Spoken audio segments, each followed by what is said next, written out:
का चिंतन करेंगे। गोस्वामी जी मानस में कहते हैं, ईश्वर अंश जीवय विनाशी, अचेतन अमलो सहज सुख राशि। हम आप केवल इस देह से परिचित हैं जो हमें दिखाई दे रहा है, लेकिन हमारा शास्त्र कहता है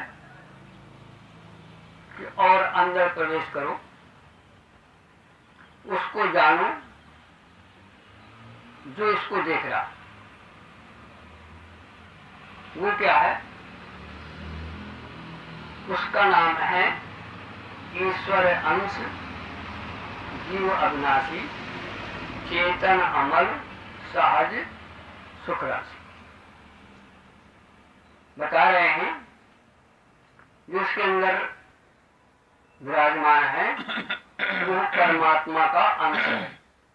पहली बात, ईश्वर का अंश है। उसका गुण क्या है? वो अविनाशी है। ईश्वर अंश जीव अविनाशी, उसको हम जीव कहते हैं। परमात्मा का अंश है और उसको जीव की संज्ञा दी जाती। उसकी विशेषता क्या है? वो अविनाशी है। दूसरा गुण क्या है? ईश्वर अंश जीव अविनाशी चेतन। चेतन का तात्पर्य होता है जिसमें चेतना हो, अर्थात जिसमें जानने की, अनुभव करने की, देखने की, सुनने की, समझने की शक्ति होती है, उसका नाम होता है चेतन। जैसे ये हारमोनियम रखा है, इसको हम जड़ कहते हैं। इसको ये पता नहीं कि मैं कौन हूं, यहाँ कौन कौन बैठा है, क्योंकि चेतना नहीं है इसमें। लेकिन हमारे आपके अंदर जो परमात्मा का अंश है वो अनुभव कर रहा है कि यहाँ सत्संग हो रहा है। वो अनुभव कर रहा है कि हमें कहीं दर्द हो रहा है। यदि हमारे अंदर से वो चेतना चली जाए, जैसे मुर्दे में चेतना जब चली जाती है तो उसमें शक्ति समाप्त, देखने सुनने की शक्ति समाप्त। कहने का तात्पर्य क्या है कि हमारे आपके अंदर जो जीव विराजमान है पहला गुण है उसका, पहला तो आप ये समझो कि वो साक्षात परमात्मा का अंश है। जैसे अभी बताया कि आप एक बूंद ले आओ तो समझो कि हमारे पास जो बूंद है वो सागर का अंश है ना? जैसे यहाँ पर आकाश विराजमान है, तो ये आकाश उस महाआकाश का अंश है, और अंश होते हुए भी उस आकाश से अलग नहीं है। ध्यान देना, थोड़ा सा यहाँ पर ये समझ में आता है, हो जाता है मन में कि अंश का मतलब टुकड़ा, टुकड़ा का मतलब नहीं। यहाँ पर अंश का मतलब छोटा सा हिस्सा, और ऐसा अंश है कि जैसे देखो और थोड़ा सा गहराई की बात देखें, जो उपमा दी जा रही है यहाँ पर अंश तो कहा गया है, लेकिन अंश के दो अर्थ हो सकते हैं। एक अंश को हम टुकड़े के रूप में देखते हैं, जैसे तोड़ दिया लकड़ी का, टूट गया, उसको भी अंश कहेंगे। और एक लकड़ी पूरी लकड़ी है, उसके छोटे भाग को भी हम उनसे अंश कहेंगे। यद्यपि वो अलग नहीं है, लेकिन छोटी जगह को अंश कहेंगे और पूरी को अंशी कहेंगे। तो इसी तरह से हम परमात्मा के टुकड़े नहीं, ध्यान देना, हम परमात्मा का छोटा सा हिस्सा है, ऐसा समझना। तो क्या है? पहला गुण है परमात्मा का अंश है, दूसरा गुण है अविनाशी, उसका नाश नहीं होता। ये हमारी शास्त्र की बात है। देखो बहुत सी चीजें ऐसा है कि हम आप अनभिज्ञ हैं, नहीं जानते। लेकिन हमारे जो पूर्वज हैं, जो हमारे माता पिता हैं, बच्चा नहीं जानता क्या है क्या नहीं, लेकिन वो जैसा उसको पढ़ाया जाता है वैसा वो मान लेता है और आगे चल करके समझ लेता है। तो ठीक इसी तरह से हम नहीं अभी जानते, लेकिन जो हमारे शास्त्र, जो माँ है, जो हमारे सदगुरु हुए, जो महान पुरुष हुए, जो परमात्मा हुए, वो आकर के हमें समझाते हैं। इसी का नाम सत्संग होता है। जो बातें हम घर में नहीं जान सकते वो हम सत्संग में सदगुरु के पास, सत्शास्त्र के पास जाकर के समझते हैं। तो वो क्या समझाते हैं कि वो जो तुम्हारा अंश है, वो जो तुम हो, जिसके जीव कहा जाता है, उसमें दूसरा गुण क्या है? अविनाशी है और चेतन। तीसरा गुण क्या है? अमल। अमल का तात्पर्य होता है मल से रहित, उसमें कभी भी मैल नहीं लगता। जैसे मान लीजिए थोड़ी देर के लिए मान लीजिए दृष्टांत के माध्यम से कि आकाश अविनाशी है, आकाश चेतन नहीं है, बस फर्क इतना ही है। और ये जो घट में आकाश है, ये उसी विराट का अंश है। परमात्मा कैसा है? परमात्मा आकाश की तरह विराट है, विभु है। और ऐसा ही नहीं, प्रमाण देख लो आप। कहते हैं बाहर भीतर एक रस, जो चेतन भरपूर, विभु सब नव ब्रह्म है, नहीं नेरे नहीं दूर। अर्थात परमात्मा की तुलना आकाश से की गई। और यही गोस्वामी जी मानस में कहते हैं, राम ब्रह्म चिन्मय अविनाशी, सर्व रहित सब उर पुरवासी। सबसे रहित है और सब पुर में है। और वो क्या है? राम ब्रह्म। ब्रह्म माने व्यापक है, जैसे आकाश सर्वत्र है, और घर के अंदर भी है और घर के बाहर भी है, और अविनाशी भी है। इसी बात को अष्टावक्र जी कहते हैं, एकम सर्वगतम व्योम बहिरंतर यथा घटे, नित्य निरंतर ब्रह्म सर्वभूत गणो यथा। अर्थात जैसे एक आकाश घड़े के अंदर है और बाहर है और व्यापक है, अविनाशी है, उसी तरह से परमात्मा हमारे अंदर और बाहर और सब जगह है। तो कहने का भाव क्या है? कहने का भाव ये है कि जिस तरह से आकाश अविनाशी है, उसी तरह से परमात्मा। अच्छा, दूसरी बात और क्या है? ये आकाश की उत्पत्ति सबसे पहले परमात्मा से होती है। इनको स्वामी कहते हैं, गगन समीर अनल जल धरणी, इनकी नाथ सहज जड़ करनी। गगन की सबसे पहले परमात्मा ने आकाश को उत्पन्न, अर्थात आकाश परमात्मा के बिल्कुल निकट है। जैसे आकाश व्यापक है, ऐसे परमात्मा व्यापक है। और हम आप क्या है? हम उसी परमात्मा के अंश हैं। तो आइए थोड़ा सा विश्लेषण करें अंश के बारे में। क्योंकि यदि हमें अंश को समझना, जैसे आप थोड़ी देर के लिए एक किसान आता है, ट्रैक्टर ले आया, 50 बोरे लदे हुए, लेकिन जब गल्ला के व्यापारी के पास जाएगा तो क्या करता है कि थोड़ी सी बानगी ले जाता है, और उस बानगी से आढ़त वाला ये पता कर लेता है कि इसमें कौन कौन सा माल है, किस वैरायटी का है और किस भाव मिलेगा। वो पूरा ट्रैक्टर नहीं देखता, जरा सा उसका पार्ट देख लिया और अंदाज लग जाता है। तो यदि हमें विराट को समझना है, ध्यान देना डॉक्टर साहब, उसके अंश का हम यदि विश्लेषण कर लें तो परमात्मा का, जैसे एक गल्ला वाला व्यापारी थोड़े से गल्ले को देख करके पूरा पता कर लेता है, इसी प्रकार से यदि हमें उसको समझना है तो हम उसके अंश को जांच लें, परख लें, समझ लें, तो हम विराट को समझ सकते हैं। तो हम क्या है? ईश्वर अंश। ध्यान दो, हमारे आपके अंदर जो तत्व विराजमान है परमात्मा का, उसकी चर्चा हो रही है। एक तो ये जो दिख रहा है हमें, ये देह है और इस देह के अंदर जो परमात्मा का अंश विराजमान है, यद्यपि वो जो विराजमान है वो अंदर भी है बाहर भी है, बाहर भीतर एक ही जानो यह गुरु ज्ञान बताए, कहे नानक बिन आपाची ने मिटे न भ्रम की काई। यही बात अष्टावक्र जी कहते हैं, यही बात विचार सागर में आती है और यही बात गोस्वामी तुलसीदास जी मानस में लिखते हैं कि राम कैसा है, राम ब्रह्म चिन्मय अविनाशी और सर्वरहित सब पुर पुरवासी। जैसे आकाश इस मकान के अंदर है और बाहर है, ऊपर भी है नीचे भी है दाएं में है बाएं में, सर्वत्र आकाश ही आकाश है। और कैसा है वो, अविनाशी है, अलिप्त है। तो क्या है, तो तीसरा गुण आया इसमें अमल।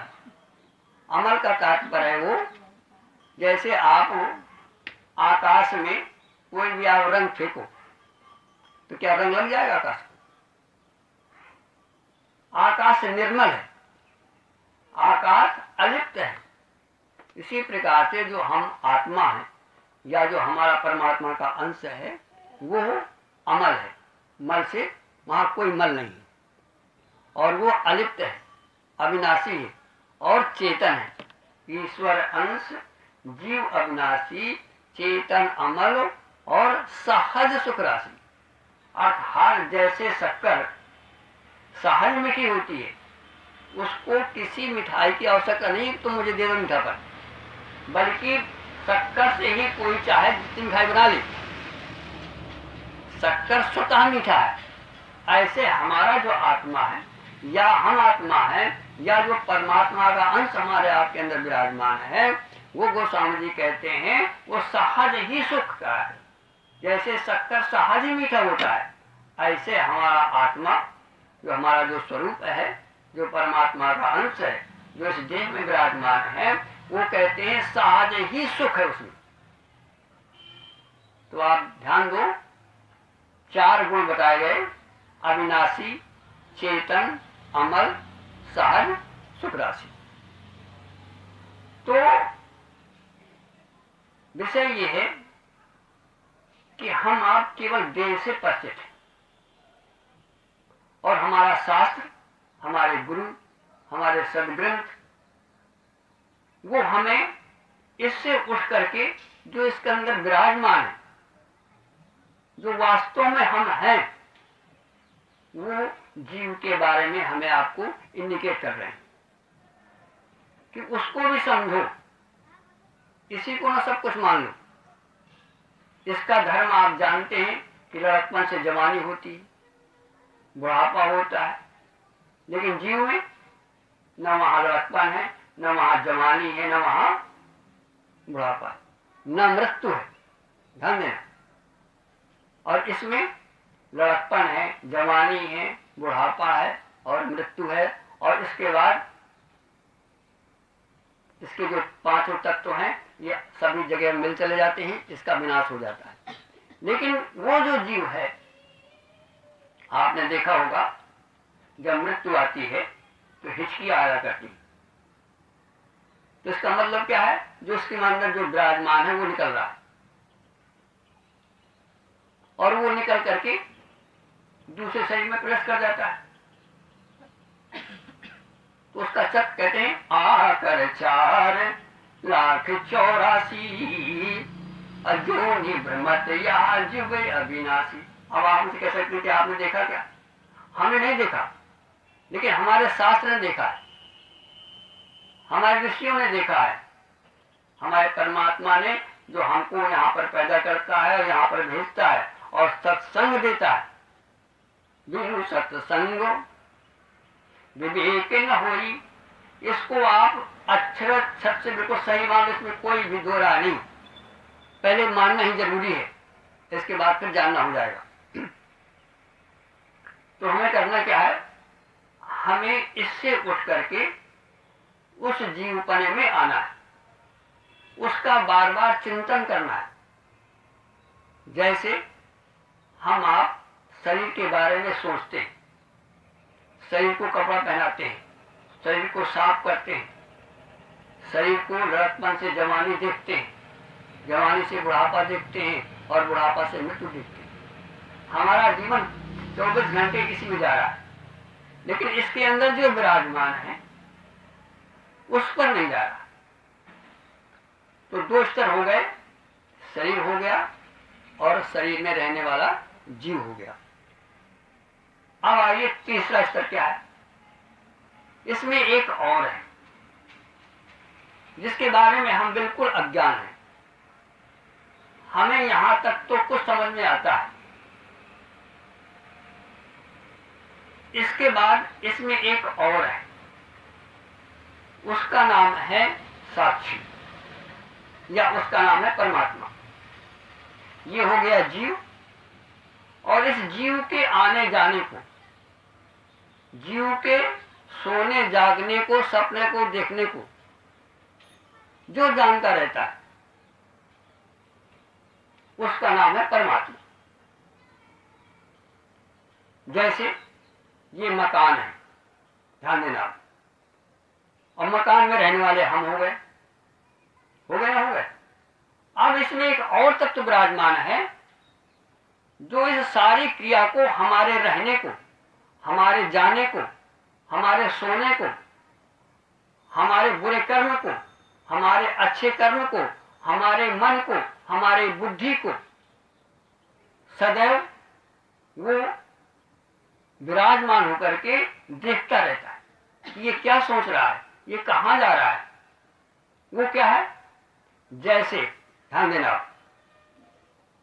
ये मकान हो गया, मकान में रहने वाले हम हो गए, और इसमें कौन सा ऐसा तत्व है जो ऑलरेडी है। और डॉक्टर साहब, वो तत्व यहां ही नहीं, सब जगह, क्योंकि हम कहीं भी जाते हैं वहां भी हमें मालूम कर लिया जाता है कि तुम वहां गए थे और तुमने वहां वहां किया था। इसका मतलब क्या है कि वो यहां भी विराजमान है और वो वहां भी विराजमान है, वो साक्षी है। कैसे? आज जरा इससे पहले आइए उदाहरण समझिए आप पहले। मकान है, मकान में हम हैं। अब इसमें कौन ऐसा विराजमान है यहां पर जो हमारी हर हरकत को देख रहा है? वो है आकाश। ध्यान देना, क्योंकि ये आकाश जड़ है, और कल्पना कर लो कि इस आकाश में चेतना होती तो बताओ हमारे हर सब काम को जानता कि नहीं जानता। दूसरी बात, सब कुछ यहां से हटा दो, लेकिन आकाश को तो जो नहीं हटता वो है परमात्मा, और वो हमारे आपके अंदर विराजमान। और जब आकाश नहीं, ये मकान नहीं बना था तब आकाश था, मकान बन गया तब भी आकाश रहे, और मकान नष्ट हो जाएगा तब भी आकाश। तो ऐसा वो हमारे आपके अंदर तत्व विराजमान है कि जब शरीर नहीं था तब वो था, जब शरीर है तब वो है, और जब शरीर न रहेगा तब। अर्थात कहने का भाव हमारा ये है कि हमारे आपके 3 स्टेज हैं और हम केवल एक स्टेज से परिचित हैं। दूसरे स्टेज को कुछ समझ में आता है और तीसरा तो बिल्कुल समझ में नहीं आता। इसी का नाम सत्संग है। और जो हमेशा रहता है, न कभी आता है न जाता है, जिसकी उपस्थिति में सब होता है। अच्छा ये बताओ, आकाश न होता तो क्या हम यहाँ हो सकते हैं क्या? आकाश न होता क्या सृष्टि हो सकती है क्या? कल्पना करो, कुछ नहीं हो सकता। और आकाश में ही हम रहते हैं, आकाश में ही उत्पन्न होते हैं और आकाश में ही हम विलय हो जाते हैं। जैसे सागर में ही लहर रहती है, सागर से ही उत्पन्न होती है और सागर में ही विलय हो जाती है। इसी तरह से जो सागर के ऊपर है, ध्यान देना, जो आकाश के ऊपर है, देखिए आकाश जिससे उत्पन्न होता है वो आकाश से बड़ा होगा कि ना होगा? तो जो आकाश को आच्छादित किए है, जो आकाश से भी परे है, उसका नाम है परमात्मा। अब कल्पना करो, आकाश का न आदि है न अंत है, इसी प्रकार से परमात्मा का न आदि है न अंत है। भगवान कहते हैं, कृष्ण भगवान कहते हैं अर्जुन से कि जैसे आकाश में वायु रहती है, आकाश में उत्पन्न होती है और आकाश में ही विलय हो जाती है और आकाश ज्यों का त्यों रहता है, इसी तरह से हम आप सब परमात्मा से उत्पन्न होते हैं और परमात्मा में रहते हैं और परमात्मा में ही विलय हो जाते हैं। तो कहने का भाव क्या है? भाव ये है कि पहली श्रेणी है देह से उठ करके जीवपन में आना, और जब हम जीवपन में आ जाए तो फिर साक्षी में या परमात्मा में या आत्मा में, इस जीव को हम जीवात्मा कह सकते हैं। और इसका जो साक्षी है, जिसकी उपस्थिति से ये आता जाता है।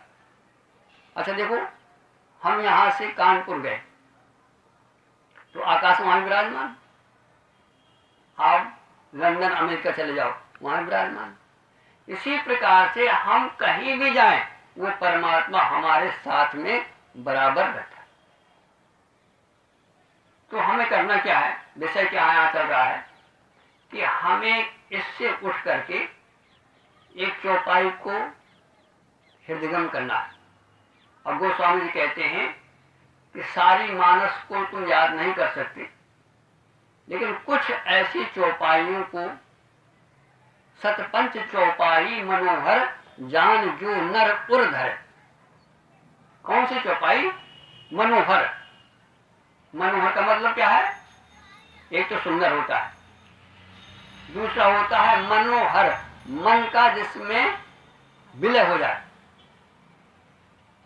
ऐसी चौपाइयों को हृदयगम करो। तो क्या है गोस्वामी की चौपाई? ईश्वर अंश जीव अविनाशी अचेतन अमल सहज सुख राशि। तो हमें करना क्या है? हमें इस चौपाई को स्मरण करना है, इस चौपाई को रखना है, इस चौपाई को समझना है और इसी चौपाई को याद करते हुए हमें उस जीवपने में आना। ध्यान देना, जैसे हम देह का स्मरण करते हैं, देह से संबंध रखते हैं, इसी प्रकार से हम इस जीव से संबंध रखें। और जीव लगा है किससे? ईश्वर अंश। ये देह लगा है जीव से, ध्यान देना, और जीव लगा है परमात्मा से। तो हम इससे उठ करके कुछ समय निकालें, जिस समय ध्यान करें, जिस समय परमात्मा का जाप करें, तो पहला जाप किसका हो? पहले जाप हो ईश्वर अंश जीव अविनाशी चेतन अमल सहज सुख राशि। बार बार ईश्वर अंश जीव अविनाशी, ये समझो महामंत्र है। अभी आप राम राम पर न जाओ, इसके बाद है राम की।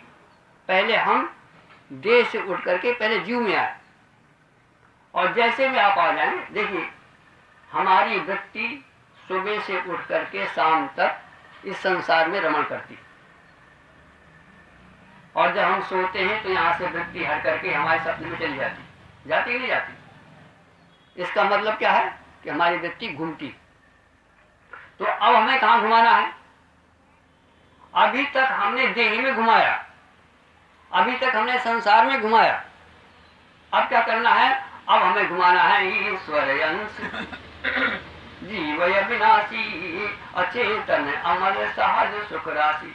तो इसका परिणाम क्या होगा? इसका परिणाम ये होगा, जब हम आप उसको बार बार स्मरण करेंगे तो हमारी वृत्ति देह से हट करके उसी में पहुंच जाएगी। जैसे अभी आपकी वृत्ति सत्संग में लगी नहीं लगी, और हम कहें कि जरा अपने श्वास को देखो जरा, तो वृत्ति कहाँ चली जाएगी? देखो श्वास चल रही है लेकिन कोई आभास नहीं हो रहा। तो अब हम कह रहे सर जरा अब अपने जरा श्वास को देखो, तो वृत्ति आपकी चली। तो इसका मतलब क्या है? इसका मतलब है ये वृत्ति हमारी घूमती। ध्यान देना, एक इसमें घूमने वाला है और एक न घूमने वाला है। जो घूमने वाला है वो है जीव। ध्यान देना, हम आज व्याख्या कर रहे हैं जीव की। जो हमारा आपको घूम रहा है, कभी वो जागृत से स्वप्न में चला जाता है, स्वप्न से स्वप्न में चला जाता है, कभी वो इस देह को त्याग करके दूसरे में चला जाता है। और प्रमाण भी देख लो कि आ करे चार घूमता है, ये घूम रहा है। और एक वो है जो इस घूमने के पीछे खड़ा रहता है, वो है परमात्मा। ये घूम रहा, जैसे चिड़िया उड़ती है, तो चिड़िया हो गई उड़ने वाली, मन हो गया हमारा उड़ने वाला, जीव हमारा होगा उड़ने वाला। लेकिन कितना उड़ेगा? आकाश से कहीं बाहर जा सकता है क्या? चिड़िया कितना उड़ेगी? चील कितना उड़ेगी? चाहे वो चार थे आकाश में चली जाए, लेकिन आकाश को क्रॉस वहां भी वो बैठा। इसी तरह से हमारे आप के अंदर जो परमात्मा है, ये जीव के ऊपर जो परमात्मा है, ये जीव कहां भी जाए, हर जगह वो हम आप, यहां तक कि आपके अंदर क्या हो रहा है ये हम नहीं जान सकते, लेकिन आपके अंदर जो बैठा परमात्मा वो जान जाए, क्योंकि आप वहीं पर हैं। तो हमें करना क्या है? पहले आज का जो सत्संग चल रहा है, आज का सत्संग चल रहा है हमारा ईश्वर अंश जीव अविनाशी चेतन अमर सहज सुख राशि। तो हम करें क्या? ध्यान में बैठ करके इसी चौपाई को एक बार नहीं, बार बार, इस जैसे हम इस देह को बार बार इस संसार में लगाते हैं, इस देह में लगाते हैं, इस दुनियादारी में लगाते हैं, तो कुछ समय ऐसा निकालें।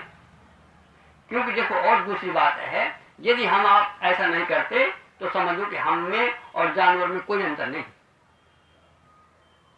सारे लक्षण डालो आप, वो भी बच्चे पैदा करता है, लड़कपन से जवानी बुढ़ापा होती है, टट्टी फिरता है, पेट भरता है, बच्चे पालता है, और हम आप भी सब वही कर रहे हैं। लेकिन जो आज हम चिंतन कर रहे हैं ईश्वर अंश जीव, ये वो नहीं कर सकता। इसीलिए इसका बड़ा भाग्य है। और इसके बाद हम परमात्मा का भी चिंतन करेंगे इसमें। अभी तो हम आज जीव के बारे में विचार चल रहा है हमारा, तो हमें करना क्या है? बैठ करके कुछ देर के लिए आप जो भी गुरु मंत्र मिला है उसको थोड़ा एक तरफ रख दो। पहले इस मंत्र को लो, गोस्वामी जी के मंत्र को, जो गोस्वामी जी कहते हैं पहले तुम इस पर आओ, इस देह से हट करके अपने जीव पद में आओ। और यदि उसने इससे हट करके उसमें आ जाओ तो गोस्वामी जी कहते हैं मैं गारंटी लेता हूं कि मैं वहां पर तुमको बिना उसके पहुंचा दूंगा। जैसे हम किसी मकान से चल दें ऊपर छज्जे से, तो हम पैर भर छज्जे से अलग कर दें तो जमीन हमको खींच लेगी, क्या हमें कुछ करना पड़ेगा? तो गोस्वामी जी कहते हैं तुम जीवपन में आ जाओ। बात में परमात्मा से मिलाने की मेरी गारंटी। क्यों? कहते हैं कि सोई जाने जही देव जनाई, अजानत तुम्हें हो जाई। तो हमारा आज का चिंतन क्या है? हमारा आज का चिंतन ये है कि जब भी हमें आपको फुर्सत मिले, इस कहते हैं जब तलक है जिंदगी, अरे फुर्सत न होगी काम से, कुछ समय ऐसा निकालो, अरे प्रेम कर लो अपने राम से। क्यों? यदि हमने राम से प्रेम नहीं किया तो ये समझो कि हमारा जीवन बेकार चला गया, हमारा जीवन गधे के सुअर की तरह चला गया। देखिए एक भजन में लिखते हैं सूरदास जी, मौसम कौन कुटिल खल कामी, जो तन दियो ताहि बिसुरायो, ऐसो नमको हरामी, मौसम कौन कुटिल खल काम। अर्थात जिसने हमको ये तन दिया है, यदि हम उसको स्मरण नहीं करते तो कहते हैं वो सूरदास जी कि मौसम कौन कुटिल खड़कानी, जो तन दियो ताहि बिसरायो, ऐसो नमक हरामी। अर्थात हमारा जो ये है ये हरामी में आ जाएगा। तो कहने का भाव हमारा क्या है, हमें आपको इस देह पने से उठ करके जीव पने में आना है पहले। तो आज से हम ये संकल्प करें कि जितना भी हमें समय मिलेगा, 2 मिनट का, 5 मिनट का, 10 मिनट का, तो जो हमें गुरु से मंत्र मिला है राम नाम का, वो हम बाद में जप लेंगे। पहले हम जो गोस्वामी का मंत्र है, मानस का मंत्र है, उस मंत्र को हम जाप करें। क्या? ईश्वर अंश जीव अविनाशी, अचेतन अमल सहज सुख राशि। और जाप ही नहीं करें, जाप का अर्थ भी करें। कैसे हम अविनाशी हैं, कैसे हम चेतन हैं, कैसे हैं अमल हैं, और कैसे हम सुख राशि हैं, और कैसे हम जीव हैं, और कैसे परमात्मा के अंश हैं। अर्थात हम इस जीव पने में इससे उठ करके बार बार चौपाई का चिंतन करते हुए, उसका अर्थ समझते हुए उसमें डूबने का प्रयास करें। इससे क्या होगा? इससे ये होगा, जो हमारी देह में जो वृत्ति लगी हुई है, जो संसार में वृत्ति लगी हुई है, इस वृत्ति को हमें वहां पर ले जाना है। तो इससे क्या होगा? इससे होगा कि हमारे आपके अंदर सबसे बड़ा ये होगा कि वो सुख राशि है। ध्यान देना, हमें आपको सुख की अनुभूति होगी, क्योंकि हम सुख के केंद्र में पहुंच रहे होंगे और हमें यही चाहिए। सारा संसार सुख के लिए ही घूम रहा है, और गोस्वामी जी कहते हैं सुख तो तेरे अंदर ही है, सुख तो स्वरूप ही है, सहज सुख राशि। आप इसी बात को ले लो कि हमें सुख चाहिए, और सुख कहाँ मिलेगा? ईश्वर अंश जीव अविनाशी, चेतन अमल सहज सुख राशि। इस कहने से, इसको समझने से, इसको डूबने से ही आपको सब मिल जाएगा। और हमारी आती यही मांग। दूसरी मांग क्या है? ध्यान देना, अपना विषय बदल रहा है। दूसरी मांग ये है कि हम कभी मरे ना। हर जीव चाहता है कि हमारा मृत्यु, और हर जीव मरने से डरता है। तो वहां क्या मिलेगा आपको? जब इस चौपाई का आप स्मरण करेंगे, आप पाएंगे कि हम कोई मार ही नहीं सकते। नैनम सिद्धम के शास्त्राण, यदि भगवान के वचनों पर यदि हमें विश्वास हो जाए, सदगुरु के ऊपर हमें विश्वास हो जाए, सदग्रंथ के ऊपर हमें विश्वास हो जाए, तो हम क्या पाएंगे? सबसे पहले गुण पाएंगे कि हमें कोई तो मार ही नहीं सकता। हम अविनाशी, जिसके लिए हम परेशान थे। हम सोचते थे कि अमृत मिल जाए तो हम पान कर ले, और ये नहीं मालूम था कि हम अमृत ही हैं। तो क्या होगा? पहला गुण हमें ये मिलेगा, यदि हम इस चौपाई का अध्ययन करेंगे, समझेंगे, जीवन में ढालेंगे और वहां पर पहुंच जाएंगे, तो सबसे पहले ये होगा कि हमें कोई मार नहीं सकता, हम अविनाशी। हो गया? यही हमारी मांग। हमारी मांग कौन कौन सी है? जो 4 चीजें हैं हमारी मांग। हर प्राणी यहाँ पर आकर के मरना नहीं चाहता, अर्थात उसको मांग है कि हम ऐसा चीज हमको मिल जाए जिससे हम कभी मरे ना। और वो है इस चौपाई के अंदर रखा हुआ है कि ईश्वर अंश जीव अविनाशी। और दूसरा गुण क्या है? चेतन। अच्छा ये बताओ, कोई आदमी बुद्धू रहना चाहता है? हर आदमी होशियार, हर आदमी बुद्धिमान बनना चाहता, नहीं बन जाता। तो गोस्वामी कहते हैं इसी चौपाई में रखा है चेतन। चेतन मान ले तुम सब कुछ जान सकते हो और तुम्हारे अंदर ये गुण है, बस अर्थ ये कि तुम उस अंश में पहुंच जाओ। इस देह से हट करके उस अंश का स्मरण करो, उस अंश का बार बार चिंतन करो, मनन करो, ध्यान करो और उसमें डूब जाओ, तो तुम्हें अविनाशी मिलेगा और चेतन मिल जाएगा। फिर तीसरा गुण क्या हमें चाहिए? अमल। अमल का तात्पर्य देखिए, हम आप कपड़े पहने हैं, कोई चाहता है कि हम गंदे कपड़े पहने? कोई चाहता है कि हम गंदे में रहें? मतलब मल से हम वैराग्य चाहते हैं। हर आदमी शुद्ध होना चाहता है, साफ रहना चाहता है। तो गोस्वामी कहते हैं ये भी तुमको मिल जाएगा। वहां मल लगते नहीं, किसी प्रकार का कपड़ा गंदा होता ही नहीं, बशर्ते तुम इससे उठो तो तुम्हें पता ही नहीं है। और चौथी बात क्या है? चौथी बात जो हम बता गए कि हर जीव सुख चाहता है, हर आदमी हर प्राणी सुख चाहता है। तो गोस्वामी कहते हैं वो भी तुमको मिल जाएगा। तो कहने का विषय हमारा ये है कि हम बैठ करके इस चौपाई को जीवन में ढाल लें और ये समझो ये तो हम दिनचर्या बना लें, और दिनचर्या बनाते बनाते शायद ये चौपाई मृत्यु के समय याद आ जाए तो भी तुम्हारा फिर वहां कोई मृत्यु तुम्हारा काल तुम्हें बिगाड़ जैसे, क्योंकि तुम अविनाशी हो, क्योंकि तुम चेतन हो, क्योंकि तुम अमर हो, तुम्हें सुख राशि हो। तुम्हारा मृत्यु का भय, काल का भय वो तुमको पकड़ ही नहीं सकता, मारने की बात ही छोड़ो, तुम्हें छू नहीं सकता।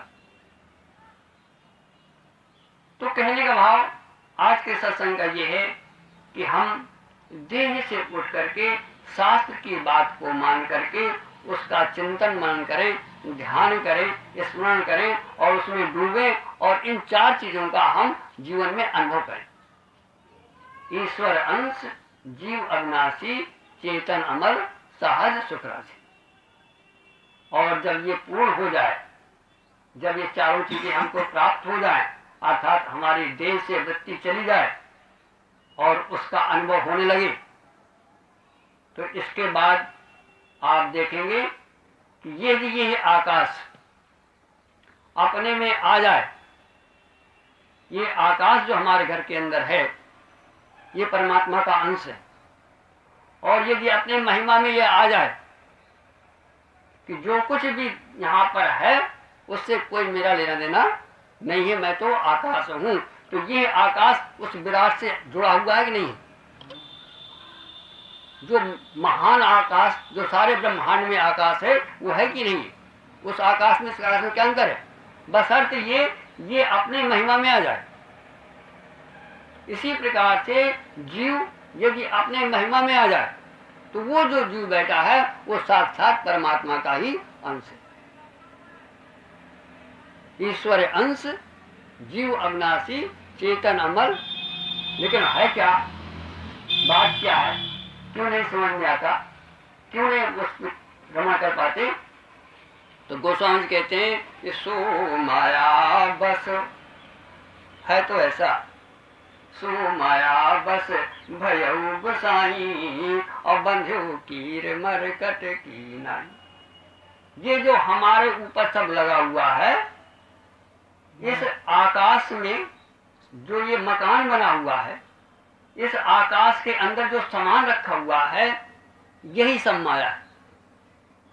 और आकाश जिसको देख रहा है उसको मैं मान रहा है। आकाश की निगाह में मकान है तो मकान मान रहा है, अपने को आकाश नहीं जान रहा। जीव इसमें विराजमान है तो जो इसको देख रहा है उसको मैं मान रहा है, वो अपनी महिमा में नहीं आ रहा।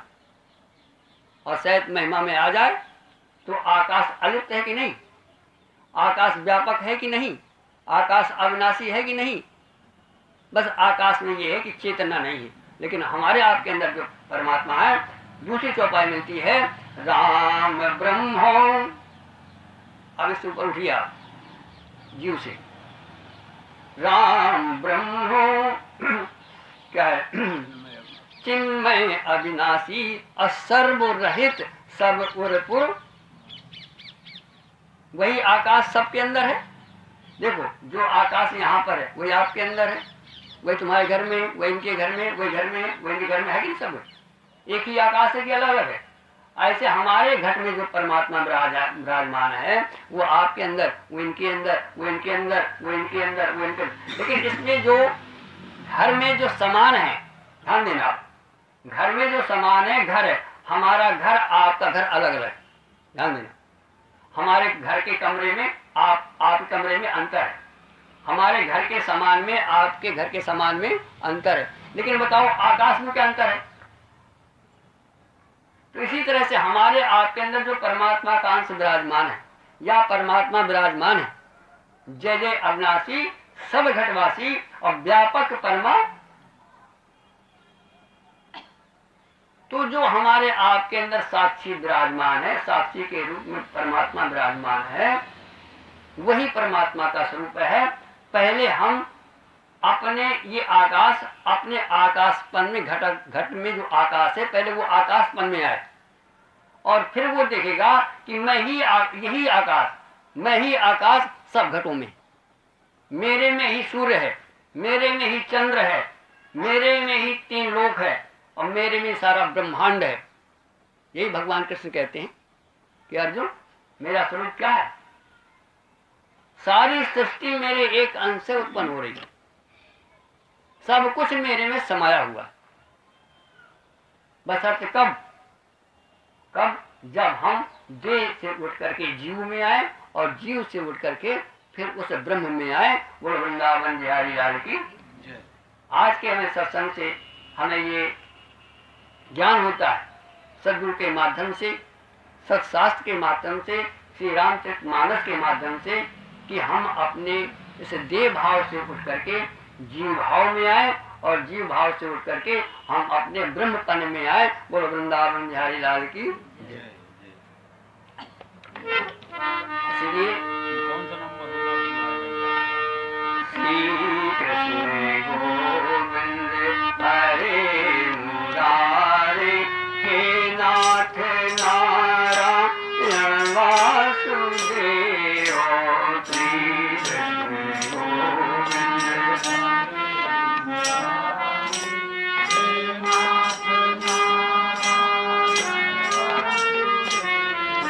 वो शक्ति दे दो सत्संग कर लूं,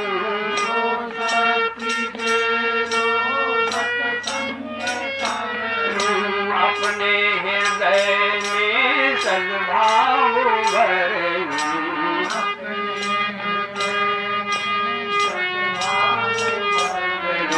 नरतन साधन भौसिंद कर, ऐसा समय फिर आए नया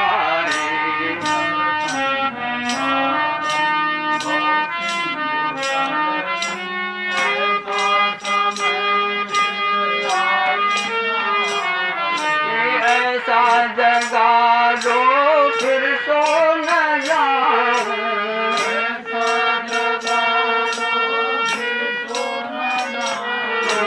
अपने पुलिस काम प्रेमी बनाऊं,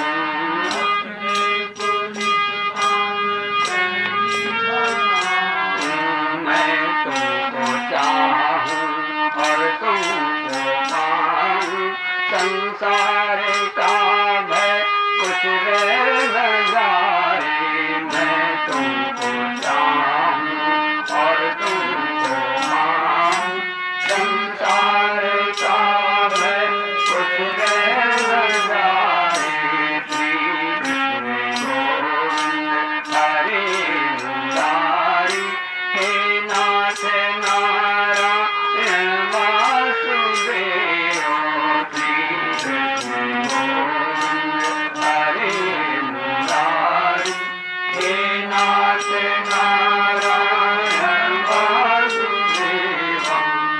नाथ हमको निश्चल बना दो,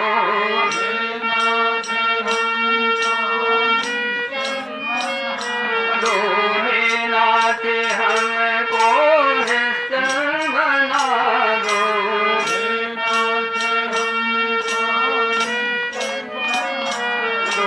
दारिद्र्य हर लो दानी बना दो,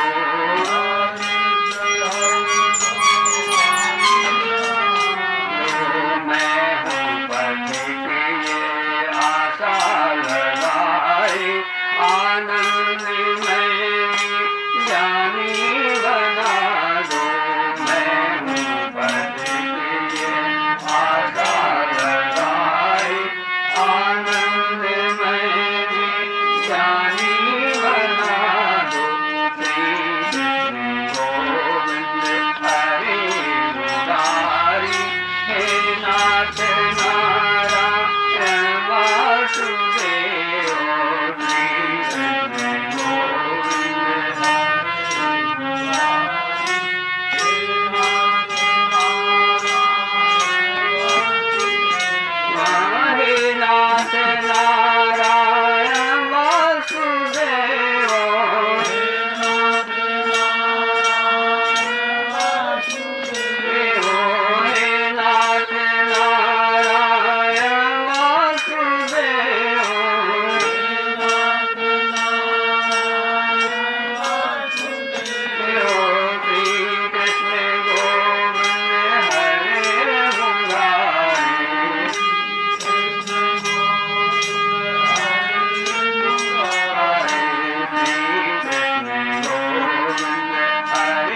सुंदर